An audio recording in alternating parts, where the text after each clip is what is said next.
Hello, my name is Kieran Jimenez, and I would like to propose a study comparing deterrence theory and safety culture.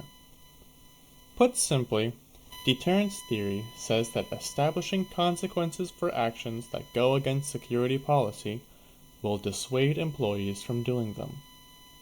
Consequences may be formal, such as mandated training, or informal, such as personal demonstrations of disappointment.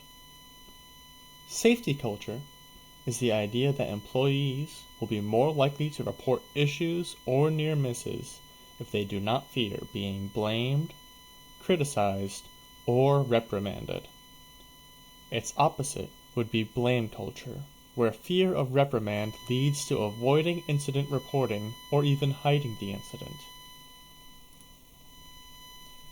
Let's look at our motivation and purpose. Fewer policy infractions and more open reporting are both positive outcomes, but it appears that while sanctions may lower intentions to violate security policy, overly severe sanctions can inhibit the formation of a safety culture. Cybersecurity events and data breaches cause great harm to both the companies affected and the sensitive data and privacy of many people. Our goal is to develop guiding principles for sanctions that balance a culture of openness while still incentivizing vigilance via deterrence. No security system is perfect, but this balance should help to minimize the number of cybersecurity incidents that occur. Why do we want to use sanctions?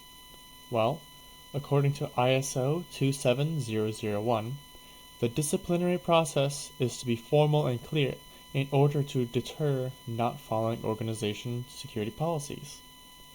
InfoSecurity magazine says that security awareness by itself isn't enough to prevent mistakes. People are predictably irrational and need a holistic approach to effect positive change.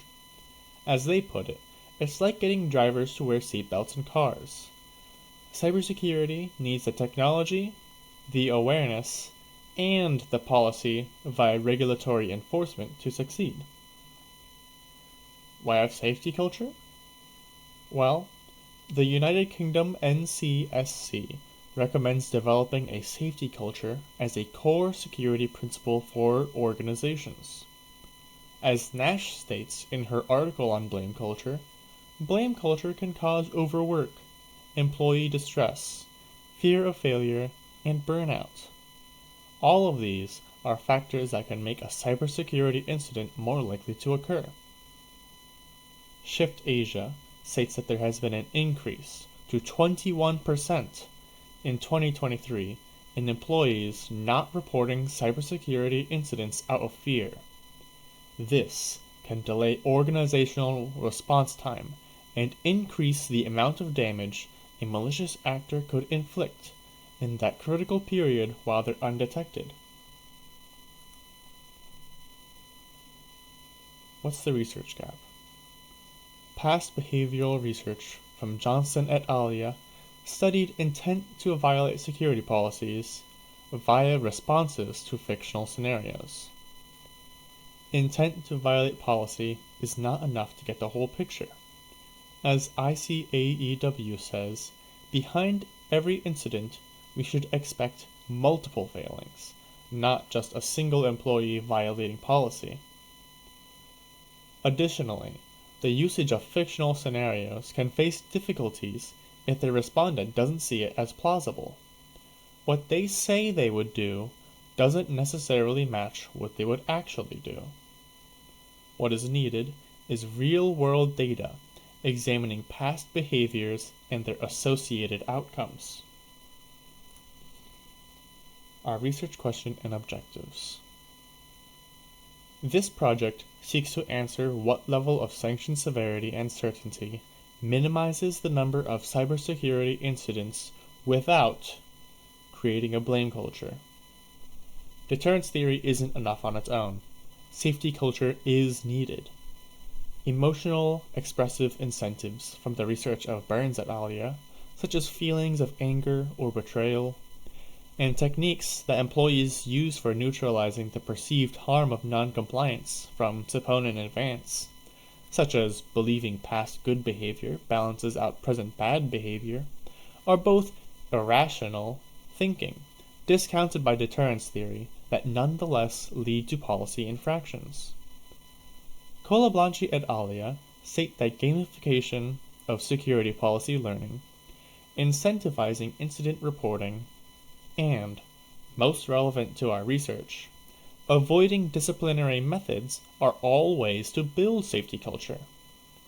Therefore, it is critical to examine the relationship between sanction severity and safety culture. Our project objectives are to study sanction severity and certainty in the real world, to examine their relationships with safety and blame cultures, and to determine their relationship with the frequency of reported cybersecurity incidents. How will we do this? Let's look at our planned experiment methodology. It begins with gathering policy severity and incident history. We'll query insiders, ask some scenario questions about potential policy breaches in their company to get a sense of what sanctions are in place, and ask about the number and frequency of cybersecurity incidents over the past 5 years. Next, we will anonymize the data. Ideally, we want direct company cooperation with accessing security policies and potentially even incident logs, and anonymizing the data will help to reduce the perceived risk to the company from sharing this information. We will classify the company sanction policy on a grade from high to moderate to low severity. High severity sanctions would be sacking or even fining an employee for a mistake, while low severity sanctions would include informal talks and mandatory extra training sessions. Finally, we will use statistical analysis on the data to determine how severity impacted how safe the culture was, and whether there was a correlation between sanction severity and incident frequency. Here are our references, and thank you for listening.